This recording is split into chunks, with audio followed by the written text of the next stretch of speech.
இன்னைக்கு எப்பொழுதுமே நாம் எப்படி சொல்லுவோம்னா, தமிழ்நாட்டில் கேட்காத விஷயங்கள்லாம் கடந்த 3 ஆண்டுகளாக கேட்க ஆரம்பித்திருக்கின்றோம்.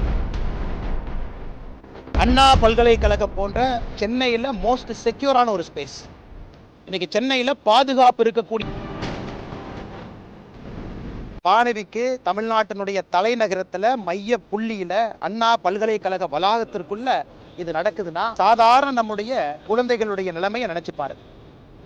இன்னைக்கு அதை விட அதிர்ச்சியூட்டக்கூடிய தகவல் என்ன? முதலமைச்சர் அவர்கள் உறங்கிக் கொண்டிருக்கிறார்களா? காவல்துறையை கையில் வச்சிருக்கிறார்.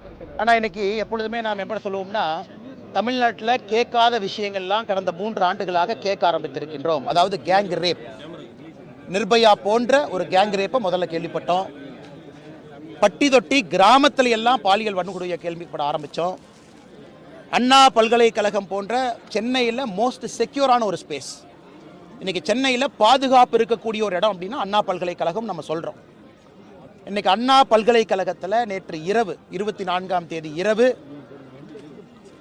ஒரு சகோதரன், ஒரு மாணவி, அவர்கள் இருவருமே நள்ளிரவில் அண்ணா பல்கலைக்கழகம் உள்ள இருக்கக்கூடிய அந்த உட்டடி ஏரியா, அதாவது மரங்கள் அதிகமாக இருக்கக்கூடிய பகுதியில் தனிமையில் பேசி கொண்டிருந்த பொழுது மர்ம நபர்கள் 2 பேர் வந்து அந்த மாணவனை அடித்து சென்று விட்டு 4ஆவது ஆண்டு படிக்கக்கூடிய மாணவனை, 2ஆம் ஆண்டு படிக்கக்கூடிய அந்த மாணவியை கொடூரமாக பாலியல் வன்கொடுமைக்கு ஆளாக்கி இருக்கின்றார்கள், உடல் காயத்தோடு.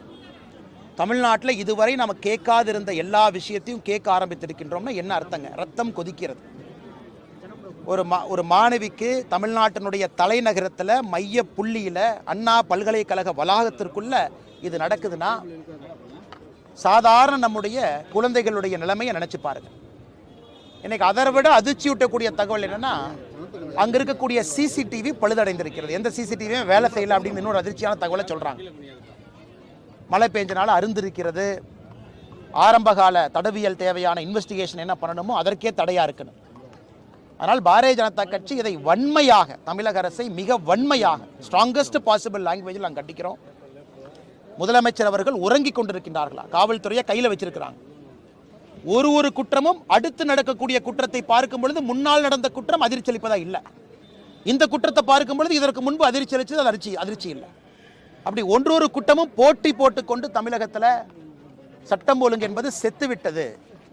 சட்டம் ஒழுங்கு என்பது தீவிரவாதிகளுக்காக இருக்கட்டும், ரவுடிகளாக இருக்கட்டும், எந்த குற்றம் செய்யக்கூடியவங்க கூட ஒரு பயத்தை ஏற்படாத ஒரு சட்டம் ஒழுங்கு நம்ம வச்சிருக்கோம். நான் பலமுறை சொல்லிக் கொண்டிருக்கின்றேன், காவல்துறையில் அரசியலை கலந்துட்டீங்க, அதனால் காவல்துறை செயலிழந்து நிற்கிறது. அதற்கு ஒரு உதாரணம் இன்னைக்கு. அதனால் தயவு செய்து முதலமைச்சர் நான் கேட்டுக்கிறேன், முதலும் கடைசியுமா அது இருக்கட்டும். முதலும் கடைசியுமா மிக மிக மிக கடுமையான நடவடிக்கை என்ன எடுக்கணுமோ இல்லை எடுங்க, மிக கடுமையான நடவடிக்கை. அடுத்து இது போன்ற ஒரு குற்றத்தை அந்த கல்லூரி மாணவி தன்னுடைய சொந்த இடத்துக்குள்ள, படிக்கக்கூடிய இடத்துக்குள்ள, கல்லூரி வளாகத்திற்குள்ள அந்த கல்லூரி மாணவியை 2 பேர் கயவர்கள் இது போன்ற பலாத்காரம் செய்திருக்கிறாங்க அப்படின்னா என்ன ஒரு தைரியம் இருக்கணும்? அதனால் என்ன சொல்வதென்று எங்களுக்கும் தெரியவில்லை.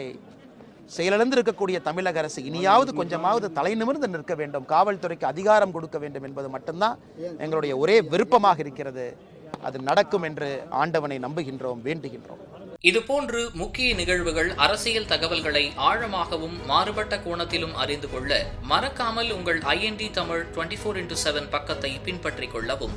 உங்கள் ஒவ்வொரு ஆதரவும் இதுபோன்று பல நிகழ்வுகளின் பின்னணியை அறிய உதவும்.